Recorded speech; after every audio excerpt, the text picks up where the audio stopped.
உங்க வீட்டு குழந்தைங்களுக்கு இந்த மேங்கோ சீசன் முடியறதுக்குள்ள இந்த லட்டு செஞ்சு கொடுங்க. அது மட்டும் இல்லாம ஏஜ் பர்சன் யாராவது இருந்தாங்கன்னா அவங்க கண்ணிலேயே காட்டிடாதீங்க. ஏன்னா டேஸ்ட் பார்த்துட்டாங்க அம்பிட்டு தான் அன்லிமிட்டடா உள்ள இறக்கிட்டே இருப்பாங்க. அப்புறம் கம்பெனி பொறுப்பேற்காது. ஏன்னா அந்த அளவுக்கு டேஸ்ட் சும்மா டாப் நச்சா இருக்கும். ஹைலைட்டே அந்த ரியல் மேங்கோட ஃபிளேவர் வருதுதான். நெய்யோட மனம்ல, மாம்பழமோட ஃபிளேவர்ல, கோகோனட்டோட ரிச்னஸ்ல அடடா எப்படி சொல்லி வர்ணிக்கிறதே தெரியல.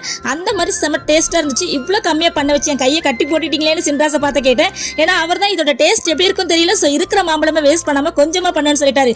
கை இப்ப நம்ம இருக்க இன்னொரு முறை நிறைய குவான்டிட்டியில செஞ்சு குட்டீஸ் எல்லாருக்கும் கொடுக்கணும்னு சரி பில்டப் பண்ணியே உங்களை டெம்ப்ட் ஆகிட்டேன்னு நினைக்கிறேன். ரெசிபி எப்படின்னா, ஒரு கப் ரவை, டெசிகேட்டட் கோகனட் இல்லைன்னா துருவன தேங்காவை இருந்தா நெய்யில ஈரத்தன்மை போற வரைக்கும் நல்லா ட்ரை ஆக்கிக்கோங்க. அப்புறம் நம்ம பவுடர் பண்ண சுகர், ஒரு மேங்கோ அரைச்சி எல்லாமே நெய்லியே பண்ணிட்டு அதுக்கப்புறம் வெது சூட்லயே உருண்டு பிடிச்சி அவுட்ல இருக்க மீதி இருக்க கோகனட்ல போட்டு அப்படியே சாப்பிட்டு பாருங்களா. அப்புறம் நீங்களும் சொல்வீங்க என்ன மாதிரியே அது எப்படின்னா உங்களை வச்சு என்ன பண்ணாலும் இவ்வளவு டேஸ்ட் கொடுக்குறீங்கன்னு மாம்பழத்தை பார்த்து கேட்பீங்க. அப்புறம் என்னோட முஸ்லீம் நண்பர்களுக்கு உங்க ஈடு இன்னும் ஸ்பெஷலாக இந்த லட்டுவை ட்ரை பண்ணுங்க. அப்புறம் உங்க எல்லாருக்குமே இந்த ஆஃபியோட ஸ்பெஷல் பக்ரீத் வாழ்த்துக்கள்.